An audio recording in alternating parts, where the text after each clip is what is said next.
Hello guys, and welcome to Matt's Beamer. Today I'm going to show you how to find fault codes on your BMW F20. Today I'm going to be using this very cheap scanner called an Ediag YA201. This is the car I'm going to be featuring in my video, my own BMW F20 116i with the N13 engine from 2012. So first of all, let's open up the car. Oop, trying to get used to this new camera thing. And we need to find the OBD2 port. So this is where the OBD2 port is on my BMW F20, and it's the same with all the newer BMWs as far as I know. So what you need to do is to pop this open just here and then put this into the actual OBD2 port. There you go. And when that happens, the logo should light up on your scanner. So this scanner is an Ediag YA201, which is about $22–23 on the internet. I was given it for free by Ediag. As you can see, just up here, we have a lovely screen made from plastic. It has got colour, which is very useful. But anyway, let's get on to the job in hand. What I like about this scanner is this mode here, the battery mode. So the first thing I like to do when I test a car is to check the battery. When the battery is low on a car, it can give you gremlins, which aren't actually problems with the car, but it's just faults showing up because the battery is low, basically. Anyway, as you can see, my battery at the moment, with the door open, the ignition off, is 12.4 volts. That's the maximum it's been while the time scale is going on. So basically, I've been on the battery mode for about 21 seconds so far. And if I turn the ignition on, sorry about that, you will see that the battery has dropped to 2.1. So this is the maximum and this is the minimum that the battery has been during the test. So now what I'm going to do is to put my foot on the brake and start the car up.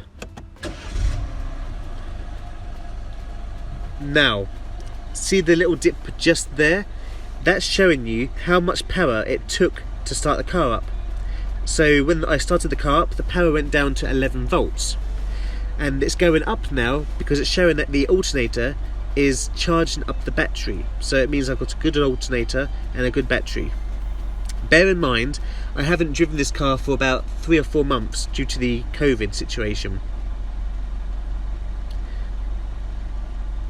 Yeah, so the battery is charging up around about 15 volts. I find this very, very cool, and it's worth it just for this alone. Now I'm going to turn the car off and check for codes. So as you can see, the battery is about 12.7 volts at the moment. Now I'm going back to basically scan the car. So go to diagnostics, and make sure before you do this to turn the ignition on to position number 1. You can have this scanner with the key in, engine off, or key in, engine on. Okay, select. So now it's searching through all the information in my car's modules, etc. And now I'm going to be quiet and basically do a voiceover because it gets a bit complicated trying to speak at the same time. This screen tells you about the following: MIL status, which means the malfunction indicator lamp or the check engine light is on. As you can see, mine isn't.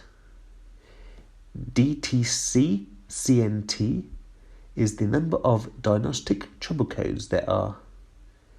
The next 3 lines tell you about the number of monitors which are OK, incomplete, or not applicable. ING type is telling us that we have a spark ignition, as it is a petrol car. So now I'm going to read the codes it's shown me, if there are any. So I'm going to check. So any stored codes? No, there are no stored codes. Pending codes? Nope. Permanent codes? No, that's good. So basically this can give you live data, freeze frame the information. It can even tell you what the VIN number is on the car. It tells you if the certain modules are okay and working. There you go. It has mode 6. It has an O2 sensor test and component test. But I don't think my car has this mode. No, it doesn't work for my Pacific car. So what I'm going to actually do now is to try and create a fault to see if the scanner can find it. Remember, this is a generic scanner. It isn't specific to BMW, so it may not pick up on some of the specialist codes. So let's quickly pop this open. 1, 2. So what I'm going to do now is open the bonnet and disconnect a sensor. So I'm going to unconnect this one here. So 1 second. Bear in mind it's very, very hot.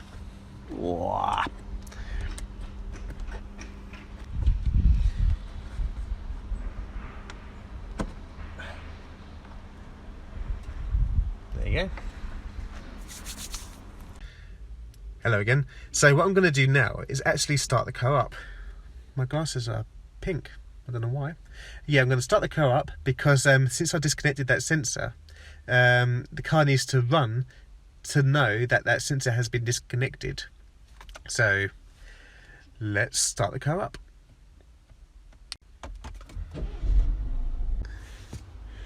So now back to diagnostics, push OK. It's scanning all the stuff again. Make sure that the ignition is on.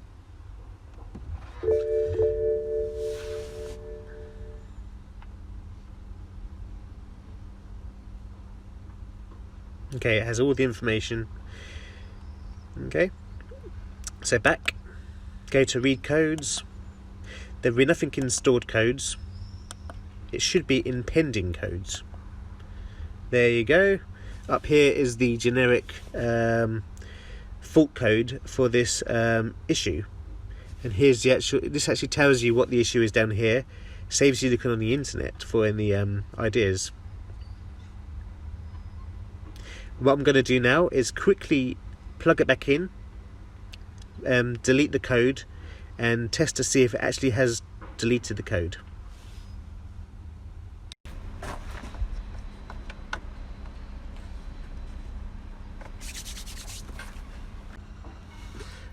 So, since I've actually fixed the issue and re-plugged in that sensor, I'm going to go back. I'll just double check there's no permanent codes. No permanent codes. And since I haven't deleted that code yet, the fault is still there, okay? The P100 code. So let's go to erase codes. Only erase codes if you actually sort the fault out. Otherwise, you're going to hide faults from future issues, which is not good. So, do you want to... Yeah. So it says, do you want to clear the trouble codes? It will clear all the emissions related diagnostics information. Okay. So go to erase codes. It will give you loads of information. You have to turn the engine off, which it is, and the key needs to be on. Push OK. Now all the DTCs have been cleared. Go back. Go to read codes again, and the pending code should, there you go, should have disappeared, which it has. What I'm going to do now is start the car up. Okay, the car is running. Okay, now I'm going to go back to read codes. It's communicating with the car, there's all that information. Go to read codes, pending codes, and the fault has disappeared. Yeah. If you get engine codes on your car, let's turn the car off. So, if you have an engine code on your car and you want to know what it means, there's a clever little function on here called DTC lookup. There you go. And it's load up data. So I'm going up to generic codes. So that code we had just a minute ago, the P0100, is a generic code. So let's go to it. P0100. Push OK. Input value, that's what you're going to tell the scanner to look for. And it tells you what the issue is. So a mass or volume airflow circuit. Possible causes. That's useful. The trouble will... Okay. And if you want to check a specific BMW code or any other brands, so you have Acura, Alfa Romeo, LD, Bentley, Benz, all these different manufacturers, Ferrari, Lamborghini. There you go. So, going over to the BMW code, I've already tried it. It's P1159, and it should show you the BMW Pacific fault code, what it means. There you go. But I'm not sure how many codes it has on the system. But if you have a code that this thing can't read, just let me know and I'll tell you what the code means. Okay. I'm sorry if this light is been on the screen sometimes. It's quite frustrating trying to film with a phone and a diagnostics machine. Thank you so much for watching this video.